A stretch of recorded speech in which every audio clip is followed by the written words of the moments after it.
रानी अनुसूया के बगल पर तीर आ लगी। वह दंग रह गई और चिल्लाने लगी, कौन है वहाँ पर? लेकिन कोई जवाब न रहा। वह इधर उधर जाकर देखी, तब फिर एक बार तीर आकर दीवार पर लगा। वह भागकर शिवदत्त के पास गई, लेकिन वह भी तलवार निकालकर उसी को मारने के लिए पीछा करने लगा। रानी अनुसूया किसी तरह उनसे लड़ते हुए महल से बाहर निकल गई, लेकिन सैनिक उसके पीछे अब भी पड़े हुए थे। वह भागते भागते गिर गई और एक लकड़ी से जा लगी कि तभी संजोगवश उसका पति नदी में नहा रहा था। उसने अपने पति को पुकारा। वह उसकी आवाज सुनकर बिना समय गवाए वह तुरंत भागकर आने लगा। इधर शिवदत्त उस पे जैसे ही तलवार चलाने वाला था कि तभी उसका पति आकर उसके आगे तलवार फेंक दिया। रानी उठकर अपने राजा से जाकर लिपट गई। तभी राजा ने रानी अनुसूया के मुंह पर खून देखा और वह शिवदत्त पर भड़क गया और बोला, पौरव महारानी के मुंह पर रक्त क्यों शिवदत्त श्री? और उसके गला पर तलवार तान दिया और बोला, कहा था ना केवल इसे डराना है, मारना नहीं। रानी यह सुनकर स्तब्ध रह गई। दरअसल उसने ही रानी को डराने बोला था ताकि वह अपने भाई का अपमान का बदला ले सके। और राजा बमनी भी उससे विवाह इसीलिए किया था और उसने अनुसूया से झूठा विवाह करके उसका इज्जत उतार दिया। क्या अनुसूया को ठुकरा देने के बाद तक्षशिला ने पौरव राज्य को अमान करने के लिए नथ भेंट किया और मैंने तक्षशिला की सम्मान की नथ उतार दी और बोला, जब अपने कुचले हुए सम्मान के साथ अपने भाई के पास पहुंचोगी तो तुम पर फूल चढ़ाना तो दूर, वह तुम पे थुकेगा भी नहीं। इतना कहकर वे वहां से चले गए। रानी अपने विवाह को याद कर सोच में पड़ गई, क्या करें और क्या न करें। इधर दो फारसी उन्हें छिपकर देख रहे थे। रानी झेलम नदी के किनारे टूटकर विलाप करने लगी और उसने झेलम नदी से प्रार्थना की, हमें कोई रास्ता दिखाइए माँ। कि तभी वह फारसी आ गया और उसे अपने साथ मिल जाने बोला और तक्षशिला और फारस मिलकर पौरव राज्य का विनाश कर देंगे कहा। तब रानी हामी भर दी। इधर बमनी और उसका भाई बड़ी खुश थे। तभी अनुसूया और उसके साथ वे दोनों फारसी महल आने लगे। उसे फिर से महल आते देख बमनी और शिवदत्त दंग रह गए। शिवदत्त उसे फिर से आए देख ये लो फिर से अपमानित खोटा सिक्का लौट आया बोला। तब अनुसूया, हाँ मैं लौटी हूँ, लेकिन खोटा सिक्का बनकर नहीं, सत्य का दर्पण लेकर। और साफ साफ बोल दी कि हमारे आपसी बैर विदेशियों को आमंत्रित करेगा। और वही हुआ। और उस डरायस व्यापारी ने जो उसके साथ तक्षशिला और फारस आपस में मिलकर पौरव राज्य को विनाश करने का प्रस्ताव रखा उसे बताई। तब सुनकर सभी दंग रह गए और बोल दी कि आप हमें अपनी पत्नी माने या ना माने, मैं यही पौरव राज्य में रहूंगी। तब राजा बमनी, क्या ये सत्य है डरायस? तब उस फारसी ने बड़ी चालाकी से बोल दिया कि यह सच नहीं है और अनुसूया को ही यह झूठ बोल रही है कहा। उसका समर्थन शिवदत्त भी किया। तभी अनुसूया पास खड़े सेनापति का तलवार निकालकर राजा बमनी पर तान दी और कही, या तो आप मुझे यहीं पौरव राष्ट्र में रहने की अनुमति दें या फिर यहीं इसी क्षण मेरा वध कर दीजिए। और वहां से जाने से साफ इनकार कर दी। तब राजा बमनी उसे वहां रहने की अनुमति दे दिया और उसे कारागार ले जाया गया। उसे दासी और कणिकाएं अपने भवन में आते देख उसका हंस हंस कर मजाक उड़ाने लगे कि ये तो महारानी नहीं, एक रात की रानी है। वह कारागार में जाकर विलाप करने लगी। दूसरी ओर झेलम नदी के उस पार हजारों कोसों दूर एक देश मैसेडोनिया, जहाँ एक और रानी थी ओलंपिया, जो अपने सम्मान के लिए कुछ भी कर सकती थी, लेकिन उसका पति फिलिप उससे जबरदस्ती संबंध बनाया। लेकिन ओलंपिया को तूफानों के देवता जियूस का औलाद चाहिए था। इधर अनुसूया हवा में उड़ गई और उसका शरीर पत्थर में परिवर्तित होने लगा, लेकिन यह सपना था।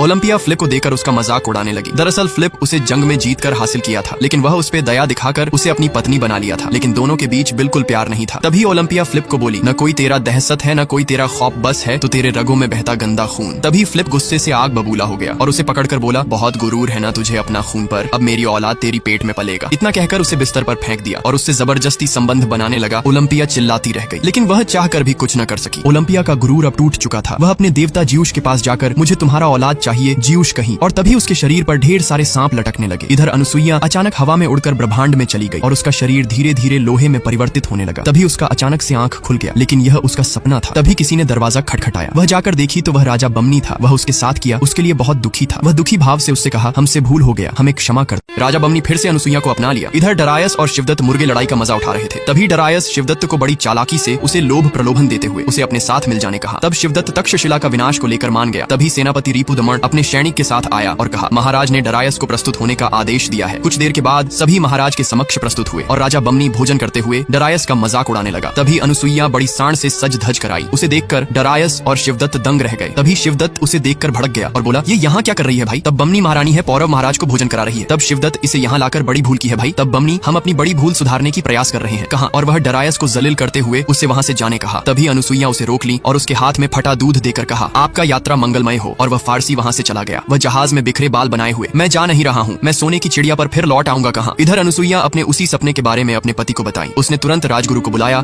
और उसने रानी के स्वप्न का अर्थ पूछा। तब उन्होंने बताया कि कुंडली कहती है कि महारानी एक पुत्र को जन्म देगी और स्वप्न कहता है कि आपके पुत्र पुरु वंश के यश को जन्म देगा। वह महाशक्तिशाली और सहनशील होगा और एक ऐसा बाहुबली जो आज तक हुआ न आगे होगा। राजा और रानी इतना सुनकर बड़ी खुश हो गए। इधर ओलंपिया एक आदमी को लोहे के बैल के अंदर डालकर उसके नीचे आग जलाना चाहती थी ताकि उसके होने वाले पुत्र को आने वाले समय में कोई तकलीफ न हो। वह आदमी उससे दया की भीख मांगता रहा, लेकिन उसने उसकी एक न सुनी और उसे लोहे के बैल के अंदर डालकर उसके नीचे आग लगा दी। तभी फिलिप आकर लोहे के बैल को एक लात मारकर उस आदमी को बाहर निकाल लिया। लोहे के बैल से उस आदमी को बाहर निकाल देने के बाद फिलिप, क्या पागलपन है ये ओलंपिया? तब ओलंपिया, ये मेरी आने वाले औलाद की खुशहाली है कहीं। तब फिलिप अपने आने वाले औलाद के बारे में सुनकर बड़ी खुश हो गया और पूरे जनता के सामने ऐलान किया कि मैं बाप बनने वाला हूँ। तभी ओलंपिया, नहीं फिलिप, मैं माँ बनने बनने वाली हूँ, ये मेरी और ज्यूस की औलाद है, तुम्हारी नहीं कहीं। यह सुनकर फ्लिप और पूरे जनता में उमड़ता हुआ खुशी कुछ ही पल में समाप्त हो गया और फ्लिप ओलंपिया को खींचते हुए ले गया। इधर बमनी और अनुसुईया का पुत्र वर्ष के सबसे पवित्र समय सावन माह में जन्म लेने वाला था। उनका पुत्र अमृत के भांति सर्वश्रेष्ठ और पुरुषों में उत्तम होने वाला था। राजा बमनी यह सुनकर अपने पुत्र का नाम पुरुषोत्तम रख दिया। सभी को वह नाम बहुत पसंद आया, लेकिन बमनी का भाई बिल्कुल खुश नहीं था। वह दिखावे के लिए बस हंस रहा था। लेकिन अनुसुईया तक्षशिला